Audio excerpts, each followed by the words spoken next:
Hello, Akku here again. This is just going to be a short video on the hump catting server, just to show off Endgame matter fabricator setup. If you're using GregTech, you get the matter fabricator instead of matter fabricator for producing UU matter. This is mine. It's fully automated. It's turned off at the minute because it's night time and I don't have the power to run it 24 hours a day, but it automatically runs during the day.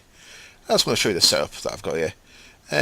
You can see matter fabricator in the middle there. It's surrounded by interdimensional storage units. These all share the same energy pools. This has got a billion EU in it, 1,000 million, and it pumps out 2048 from each one. So there's 4 of them. So this is getting 8,192 EU a tick when it's running. It's getting fed from this guy here. This was automated, but I had a massive abundance of scrap. So at the minute it's just got 1 barrel there feeding it, and the router there extracts scrap boxes from the bottom sides of the barrel and ejects to the bottom. So it's got an ejector upgrade in that router only. It ejects it into the bottom, and the bottom is an item tesseract. Excuse the texture issue I've got here. That sends it to 9, which is just called scrap, and that's a sending tesseract. The tesseract that goes to is under there. It takes it to this router here.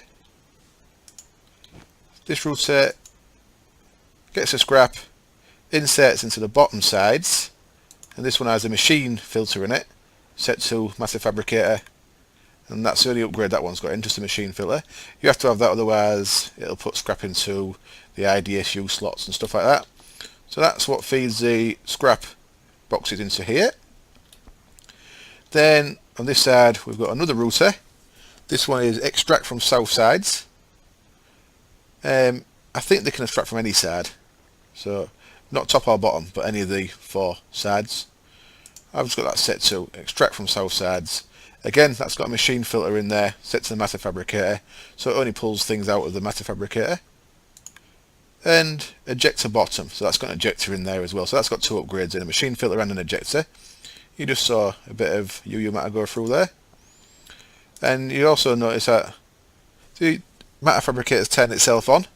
That's because it's now daytime. I'll show you how we're controlling that in a minute. So the last bit of this was ejector bottom, and as with the other side, there's a item tesseract under there. And this item tesseract goes to this sorting system that I set up a few weeks ago and never really finished, so most of it's not populated. I've got most of my stuff still at my old factory, but that sends the UU matter into a little system behind the wall there that puts things into these barrels, and I've got 20 stacks of UU matter at the minute. That's producing quite quick. I think I had 13 stacks yesterday when I actually automated this. This wasn't automated, I'm just turning it on as I needed it, but as of yesterday I automated it, and I'll show you how I automated it. Underneath there, it's a bit too dangerous really to break things up with a Vajra, so I don't want to hit the bottom of the matter fabricator. But let's go in this way. Bloop. There we go.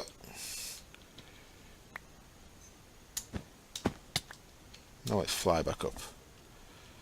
Under there we've got a wireless receiver, so that's married up to a wireless transmitter, and I'll just go show you where the transmitter is.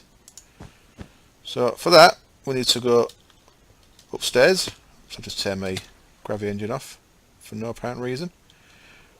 To go upstairs up to the NPC village that's above my base, and as always, get stuck behind the door. I don't know why I use buttons on doors, I get stuck every frigging time.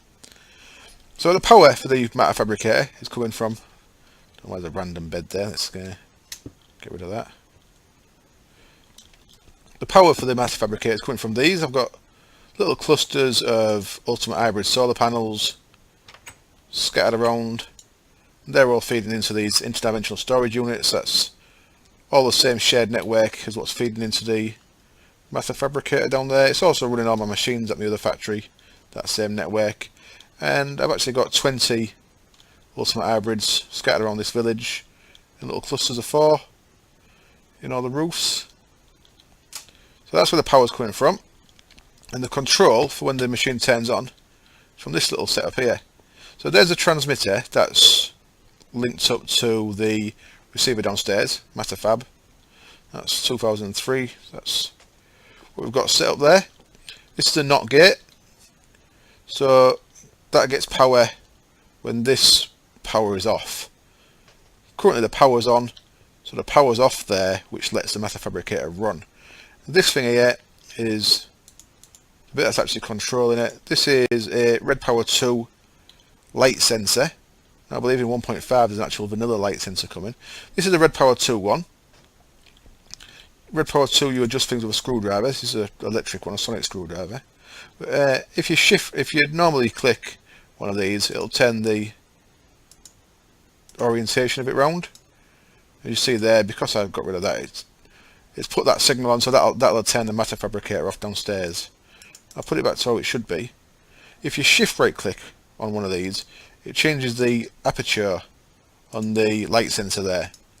So we don't want it fully open because there's enough light at night to keep that signal on even when it's fully open.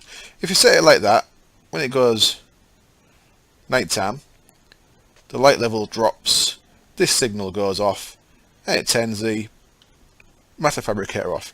Very useful if your power is solar based, because obviously you're only generating power when it's daytime. So that means you don't run out of power. So I thought I'd share that.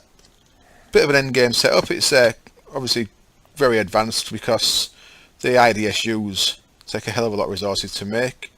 Other than that, it's not too bad. Well, obviously the Ultimate Hybrids are quite expensive as well, but especially when you've got quite a lot. I thought I'd share that. So I hope that was fucking door. I hope that was worthy of your time. Thanks for watching. Cheers. Bye.